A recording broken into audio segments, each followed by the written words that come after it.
So I had made 2 shorts, and I was talking about how my life was going so far, and I just realized let me make a longer video than 2 shorts.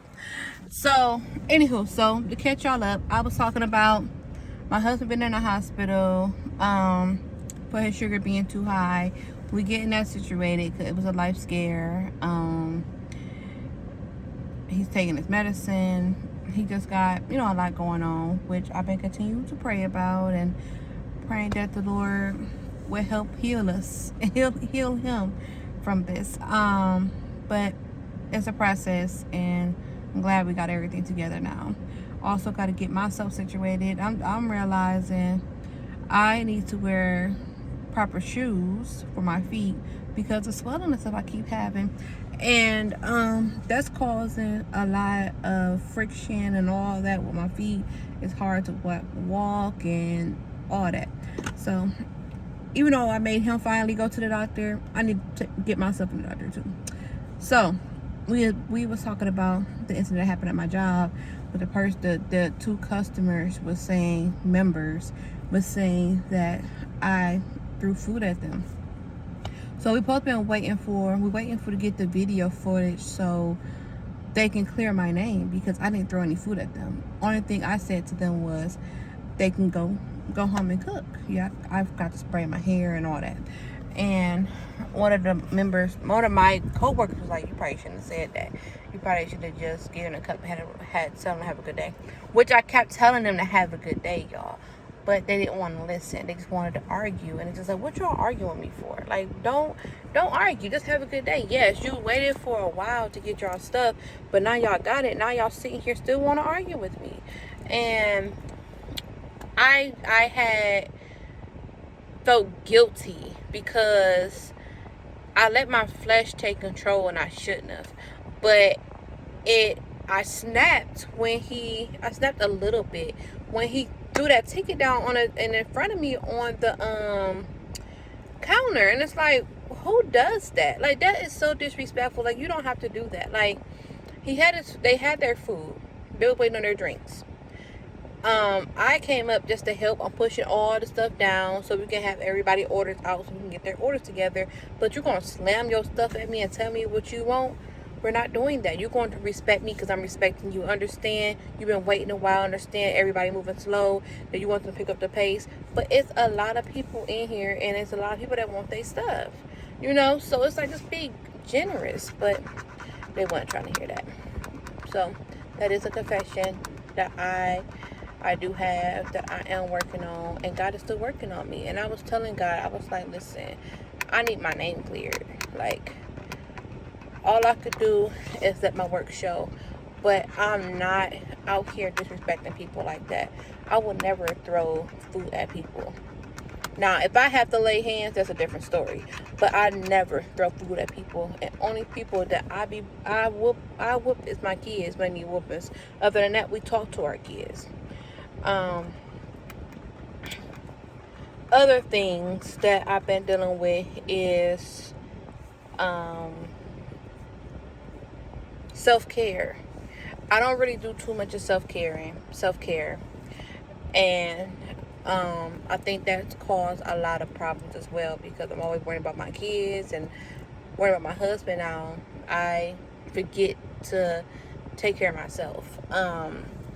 My husband did something nice to me the other day. He for Father's Day, I had got him a foot spa, got him a dad shirt that says, warning, Papa's not asleep, he's just resting his eyes. Something funny, And we had got him, I don't want to say we had got him, me and the kids, a back scratcher, because who would want to scratch my back? But anywho, I scratch it out of love.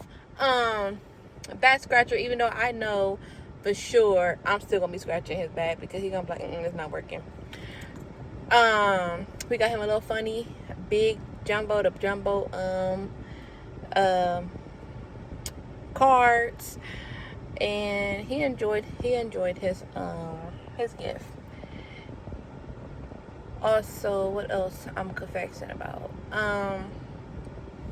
So I've been trying to help somebody else out about stuff that's going on with them. realizing how you gonna help somebody else if you can't help yourself. So as I was telling this person that I was talking to about War Room, it hit me like, you need to get back into your prayer closet. You need to get back into reading your scriptures. You need to get back into doing this, doing that, and getting closer to God like you said you was, and you still playing. Why is you playing? Why is it hard for you to pick up the Bible? So I'm dealing with that because I struggle picking up the Bible and constantly picking it up. Y'all, so I had some dreams, and I dreamed about the book of Isaiah that I'm struggling to read. And I know it's only the enemy, y'all, because every time I read, I get sleepy. I can scroll for hours and won't get tired. But I pick up that book, it's time to go to sleep. So I'm struggling with that, and I have to get back on it. So I think I'm going to start like really setting a timer and saying, listen, this is just you and God right now. Now, I do pray. I do talk to God. I haven't been listening to some music lately like I used to. I slipped away just a little bit, and I have to get back on board, because being a Christian is hard, but it ain't nothing to play with either. I don't want to be lukewarm. I want to be tight with God like I was back then when I was going through so much back then. And then now it's less pressure, but it's still a lot to handle. And by me just being like, oh, everything's good now, so now I don't need him. No, I still need him. I still love God. I still need God. I need to stay in his presence, all of that. What woke me up completely also, because I'm reading the book of Isaiah, and I'm supposed to read the book of Psalms and Proverbs. But what it hit me when people told me I had a glow. I had a couple sisters and some other people told me I had a glow on me, and they thought I was pregnant. But I prayed for that. I prayed for the Lord to show me, to show people that I have that your presence is here with me, and for me to see your presence as well. So when people started telling me, and then one of my sisters was like, it can be the glow of God, and I'm like, okay, Lord, okay, I'm here, I'm listening, I'm right here. I see you because you see me. I see you. Okay, I got you. You see me. I got you. I just wanted to see, because I need to know. Because I feel like the stuff I go through and the stuff I struggle with from the past and from now, it's been beating me up. Even from this incident that happened that was a lie, and people had, even witnesses was there to see, like, she did not do this. Even customers was like, they was wrong for acting that way, and they was wrong for threatening you. But at the end of the day, this manager think Dig was right. So I'm gonna let go and let God. But I want to clear my name, and I've been praying about that. Also, I've been praying about a lot of stuff that's going on in our lives individually. Even my children, the way they've been acting. And I know it's from us being attacked. I know it's a spiritual warfare going on. And we have to continue to fight the good fight. And it's hard because it's a lot of things pulling you each different way. And it's like, so what am I supposed to do? You know? So I have to work at it.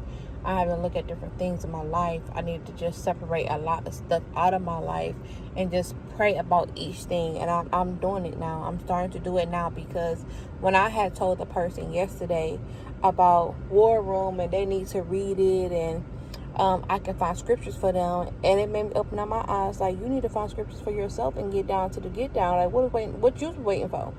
And then one pastor was preaching, and he was saying different things and talking about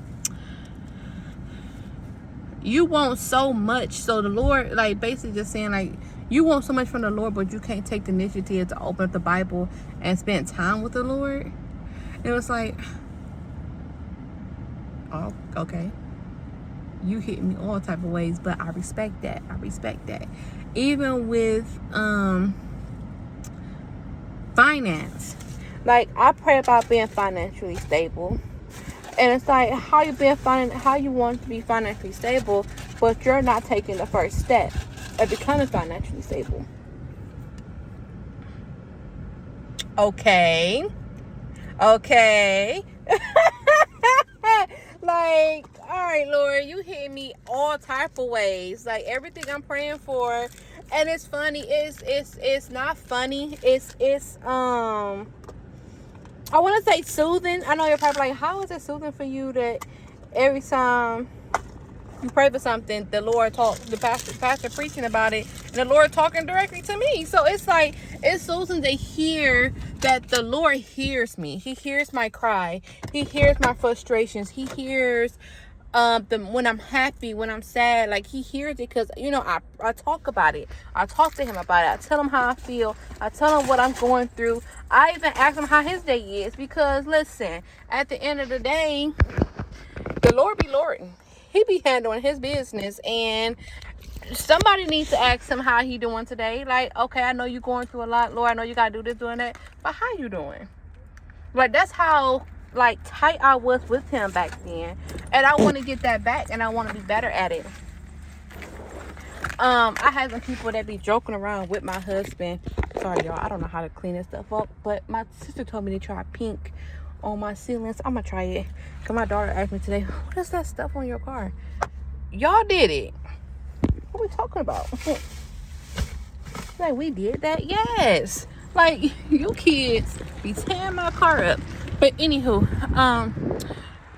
so the Lord be talking to me, y'all, and he be speaking to me through a lot of things, even with my kids, and he be getting me together, and I respect it. I'm telling you, I respect it. And it's just amazing when I'll be praying and talk about something, and I don't even mention it to nobody, but get to church and pastor start talking, and he be like,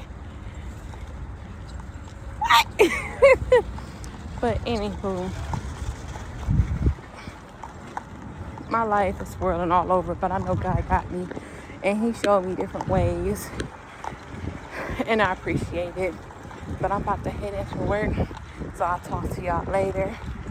Love y'all.